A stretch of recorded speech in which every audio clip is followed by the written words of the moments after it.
Let's put things into perspective for just a second.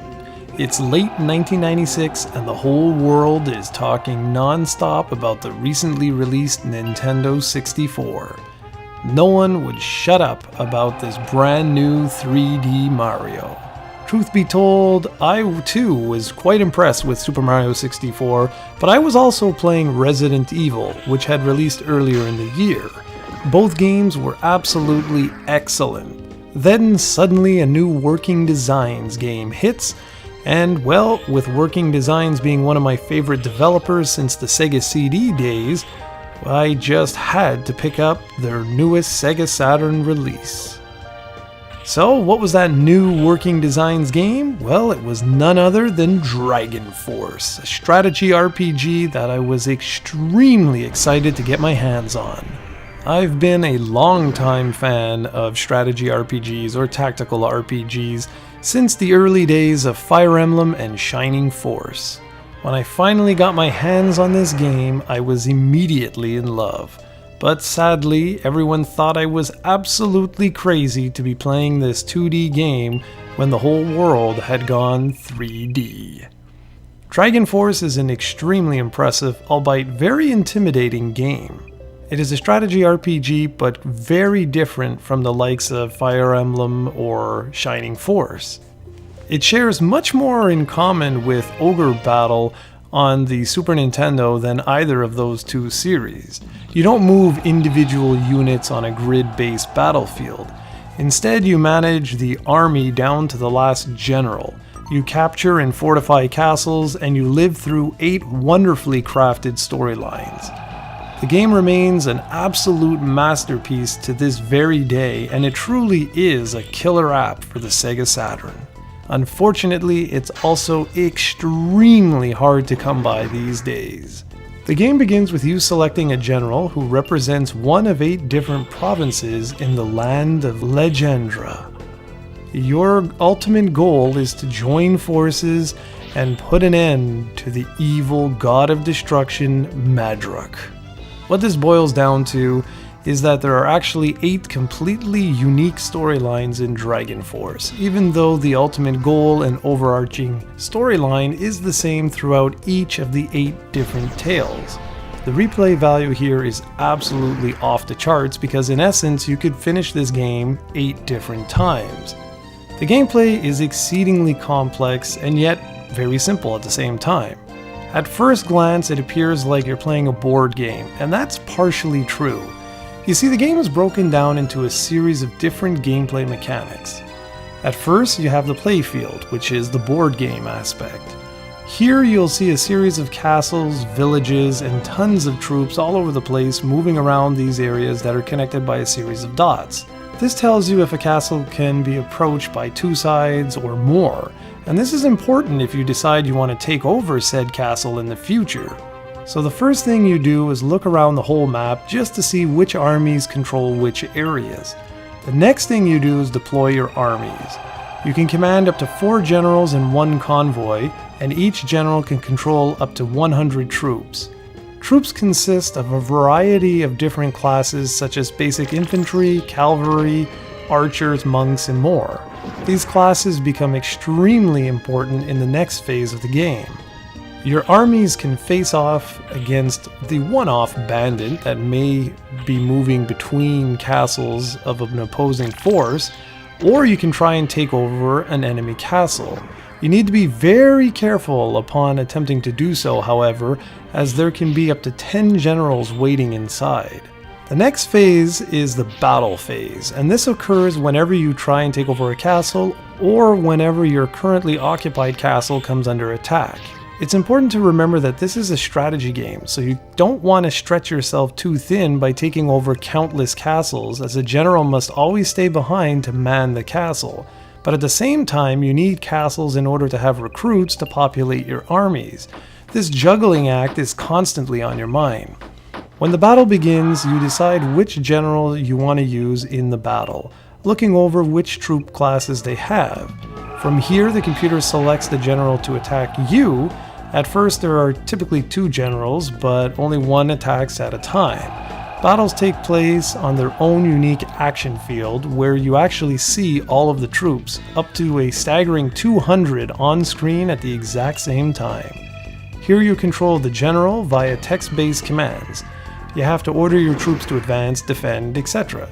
As you progress, you can perform more advanced techniques, but the objective is always the same. You want to defeat the enemy general as quickly and troop effectively as possible. So what do I mean by that? Well, basically you don't want to defeat the general at the cost of all of your troops, because that means you're going to need to go back to a castle and recruit more people to your cause, which depletes the castle's reserves. Each general has their own unique abilities. Some of these range from defensive attacks to offensive attacks that can devastate an opposing army. If both armies run out of troops, the two generals race towards each other and perform a melee duel. This is where different general specifications come into play, as one type can typically easily overcome another if you're not too careful. Each general will also gain levels as you progress, unlocking new offensive and defensive abilities.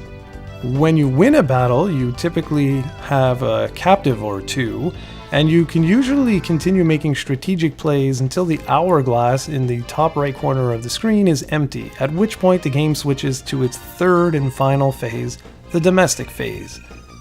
It's during this phase where you can perform all manner of extracurricular activities. You can award merit to key generals, thereby allowing them to control more troops, and you can equip your generals with new weapons and abilities, and you can even convert captured generals to your side.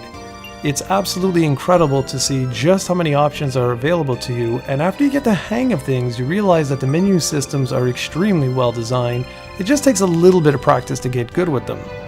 Once you're done with the domestic phase, you're back out on the board, again looking to claim new castles, find new generals, and otherwise join forces with more powerful generals, and eventually unite the land and take out the evil god of destruction. Graphically, the game is superb. There can be up to 200 troops on the screen fighting each other with no slowdown in sight. The characters all animate beautifully, and while they do repeat based on their class, I can't tell you how impressive it was to see all of this animation and these incredible sprites back in 1996. It was just amazing. The magic attacks are also awesome to see, especially later on in the game when you're battling 100 troops. The graphics hold up perfectly well today. The music is also extremely impressive and will stay with you long after you power down your Saturn. This is important because you'll be spending dozens upon dozens of hours with this game, and having some nice catchy tunes is important. Everything from the voice acting during the cutscenes to the battle theme is just great. The sound effects are also fantastic, especially when you liberate a castle or when your army rushes an opponent and you hear their battle cries. Just all around amazing stuff. Dragon Force is one of those Saturn games that is in extremely high demand, but sadly there aren't that many copies floating around. It consistently goes for over $200 on eBay, and if you're okay with spending that kind of money, this is certainly one that has the quality to justify the price of admission. Here's some food for thought though. Each of the 8 storylines takes between 35 to 50 hours to complete, so just imagine how long it can take to finish this whole game. I will warn you now though, ease into the game, as it can be very intimidating the first time you boot it up, what with all the different options available to you. The game slowly eases you into things, but read the insanely large instruction manual first, as it greatly helps. Dragon Force is easily one of the best games in the North American Saturn library, and it's a damn shame the sequel never got released outside Japan, although there is a fan translation for those looking to see how the series evolved from here. Given the high entry price, this one's hard to recommend, but I have to, as it's just so bloody unique and so insanely addicting. Good luck finding this one at a good price though, guys, but even if you can't, it's well worth it.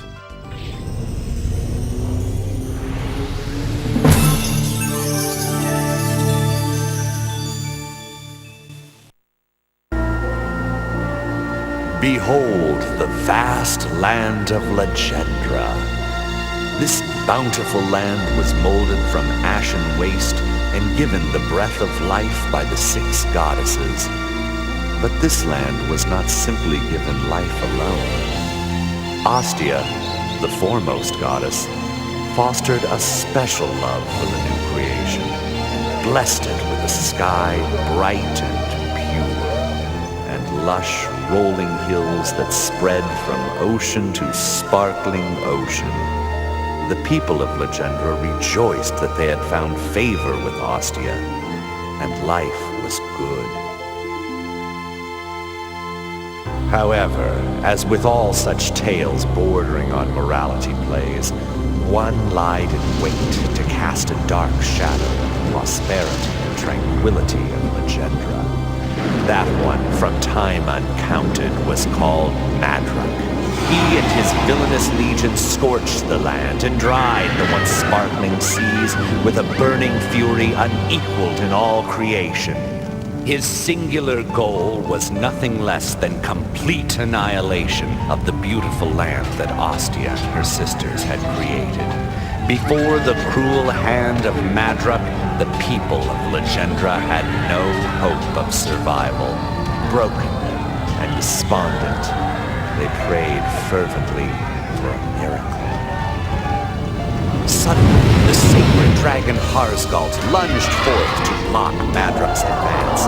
Enraged, Madrak turned his fiery ardor to Harzgalt. The battle between the holy dragon and the wicked god seemed to be without end. In its wake, the winds howled, the oceans crashed, and the vast land trembled violently. 1,000 days passed, and Harzgalt had only enough strength remaining to lock Madrak into a sleep that would keep just long enough for 8 chosen heroes to be born. Now, that time is upon us.